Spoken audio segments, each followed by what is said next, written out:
Hey guys, welcome to today's video. So it's about 5 p.m. here in Costa Rica, and today's one of those days where it's very overcast. It's been threatening to rain all day. We're heading into the wet season, so you don't get very sunny conditions. You're not getting very nice sunsets around this time of year, but that's okay. We save a lot of money on all the water bills for watering all the gardens. So today I want to talk to you about the most productive period of my life. It went for about 10 days, and I did things that were very different to my normal routine, and I just got a lot more done. I want to share that with you because I think that can help you if you're struggling to be productive, particularly in the morning.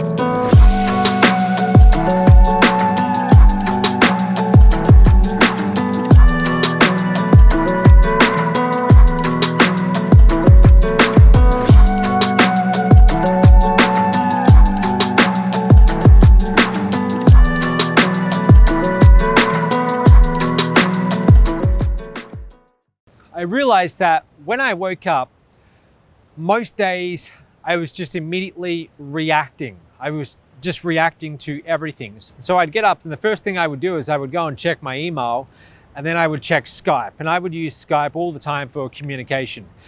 And in my previous enterprise that I had it all arranged according to Skype groups. So I had a sales group, I had a tech group, I had a support group. And so I would wake up and there would literally be dozens of notifications from different groups on Skype. And in my multiple email accounts, I'd have a lot of emails. You probably can relate to that. So all day long, I was just reacting because that's how I started my day. My day was seeing what did other people have for me, and then what was my reaction. So when it came to doing productive, proactive things that would serve me and serve my best interest in the long term, usually that took a backseat to everyone else's agenda. Not everyone else's, but for example, my managers and just key people involved in that operation. Now, this is not a business lesson. I'm talking about productivity in life in general. It can be in your career, wherever. But that's what I did. I would just react, and I never felt in control of my day. And I would get to the end of the day and I would think, I wish I had more time. I wish there were more hours in a day. So I decided to do something a little bit different. First of all, I decided that the mornings were going to be for me and me only. No one else was going to get that time. So when it comes to waking up in the morning, the very worst thing you could do is go and check your email, your inbox, your social media. And you've heard of that. I'm sure you've heard of that before. But we all do it. We all do it. Like, the first thing we usually do is we reach for our phone and we check WhatsApp or we check Facebook.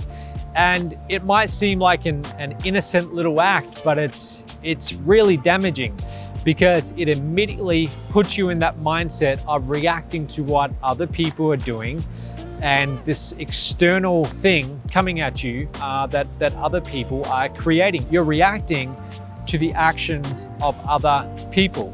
What you should do instead is you should take care of your future, your priorities, the things that are going to move you forwards in life, which are high leverage and have long-lasting benefits. Things that you do, you put in place once, and you get rewarded for a long time.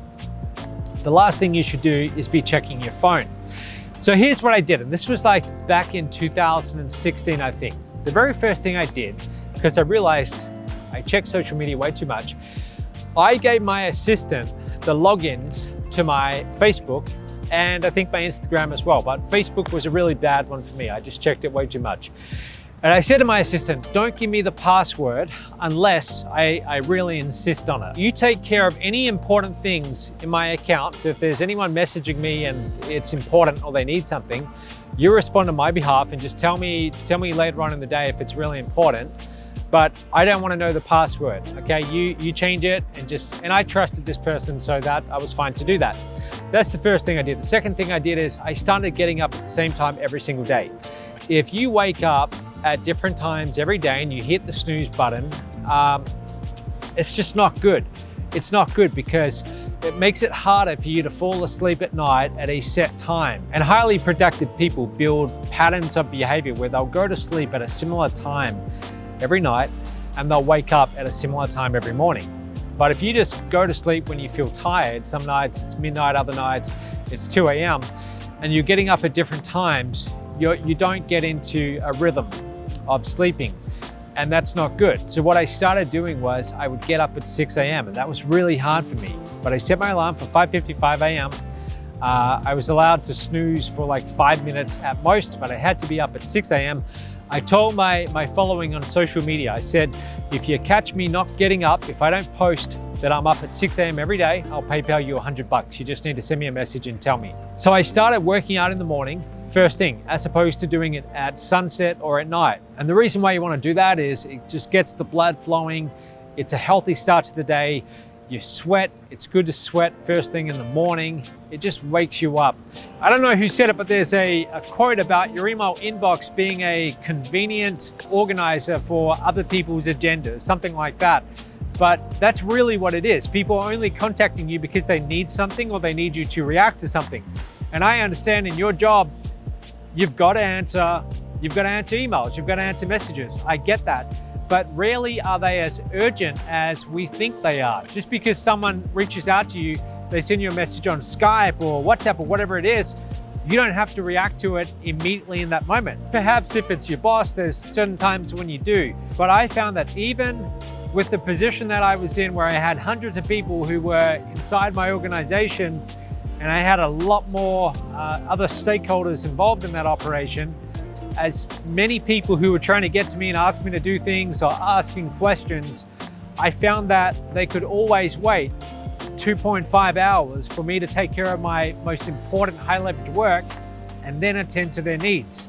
Often when we think things are urgent and they have to be dealt with right now, rarely can they not wait a few hours, okay? Usually they can wait. So turning off your phone, turning off Wi-Fi, if you can work without it, that's also a very good thing to do. That's what I did for the 2.5 hours. And when I got to the end of it, it was always a nice reward to now allow myself to go on Facebook or YouTube or Skype. You get that little rush of dopamine when you see everyone's messages and there's some good news and then perhaps not so good news. After you've taken care of your work, then you go and deal with everyone else's needs. So try this out. It's harder than it sounds, okay? But just try it out for 10 days as a little experiment. Start getting up at the same time. Let's list them off. Get up at the same time, go to bed at the same time every night. Do your workout first thing in the morning. And that's hard to do if you're used to working out at the end of the day like I was. But I found that when you do it in the morning, you just feel good all day because you know it's out of the way. You don't have to deal with it anymore. And then try working in 30-minute blocks. Perhaps you can't do 2.5 hours to get started or you don't want it, but just try it out. Try it out for 1 hour, okay? Just try it out for 1 hour. First hour of the day, that's for you, your needs, your future, okay? Just try this out. No Wi-Fi, no distractions, set a timer, and then come back and tell me in the comments how it worked out for you. Try it out. I promise you, you'll get a lot more done. Okay, speak soon, and I'll see you tomorrow.